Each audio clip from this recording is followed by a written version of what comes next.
Hello friends, यहाँ से प्रश्न दिया गया है। यदि किसी विद्यालय में कुल विद्यार्थियों में 60% लड़के कुल विद्यार्थियों में 60% लड़के हैं और लड़कियों की संख्या 972 हो। लड़कियों की संख्या हमें दिया गया है 972। तो उस विद्यालय में कितने लड़के हैं? लड़कों की संख्या पूछ रहा है। तो यहाँ से हमें बॉयज़ को हम 20 से, यानी लड़कों को हम 20 से दर्शाते हैं। यहाँ से 60% लड़के हैं, 60% लड़के, तो गर्ल कितने हो जाएंगे? 40%। क्योंकि स्कूल में या विद्यालय में लड़के और लड़कियां ही होते हैं, तो यहाँ बॉयज अगर 60% हैं तो लड़कियां कितनी हो जाएंगी? गर्ल्स कितनी हो जाएंगी? 40%। यहाँ से हमें दिया गया है 972 लड़कियां हैं, यानी कि संख्या में हमें 972 दिया गया है। तो यहाँ से हम ज्ञात कर लेंगे लड़कों की संख्या।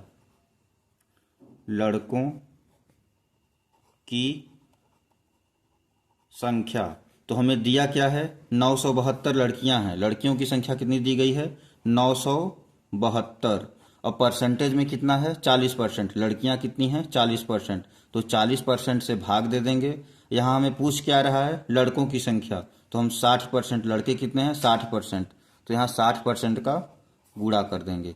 जो पूछता है हम गुणा करते हैं, और जो दिया रहता है उसके प्रतिशत से हम भाग दे देते हैं। तो इसको हम हल कर लेंगे। यहाँ परसेंटेज से हमारा परसेंटेज कट जाएगा और एक जीरो से हमारा एक जीरो कट जाएगा। यहाँ 4 एक का 4 और 4 से भाग दे देंगे 972 में, तो 4 दूनी 8, यहाँ बचेगा 1, हो जाएगा 17, 4 चौके 16, 1 बचेगा, हो जाएगा 12, 4 तिहाई 12, यानी कि 243 बार में ये कट जाएगा।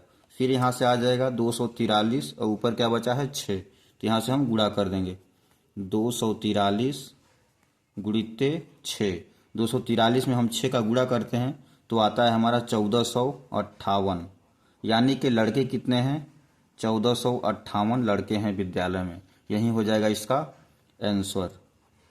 तो यहाँ से हम बहुत ही आसान विधि से इस प्रश्न को हल कर लेते हैं। यहाँ लड़कियों की संख्या दी गई थी 972, संख्या में 972 है और परसेंटेज में कितनी है? 40%। तो 972 में 40% का भाग दे देंगे और निकालना क्या है? लड़कों की संख्या।